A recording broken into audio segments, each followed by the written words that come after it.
મહીસાગર જિલ્લાના લુણાવાડા તાલુકાના કોલવણ પ્રાથમિક શાળામાં વિદાય સમારંભમાં શિક્ષણ મંત્રી ઉપસ્થિત રહ્યા હતા। મહીસાગર જિલ્લાના લુણાવાડા તાલુકાના કોલવણ પ્રાથમિક શાળાના મદદનીશ અને શિક્ષક તથા સલાહકાર મહીસાગર જિલ્લાના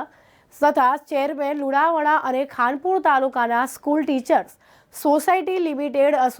લુણાવાડાના દિનેશભાઈ હીરાભાઈ પટેલ તથા કાળુભાઈ સાહેબાભાઈ પગી કોલવણ પ્રાથમિક શાળામાં વય મર્યાદાના કારણે નિવૃત્ત થઈ રહેલા હોય તેમજ શિક્ષણ અને શિક્ષક સમાજ માટે તેમણે આપેલા અમૂલ્ય યોગદાનને બિરદાવવા તથા નિવૃત્તિ વંદના કાર્યક્રમમાં માનનીય શિક્ષણ મંત્રી આદિજાતિ વિકાસ પ્રાથમિક માધ્યમિક અને પ્રૌઢ શિક્ષણ ગુજરાત સરકારના મંત્રી ડોક્ટર પ્રોફેસર કુબેરભાઈ,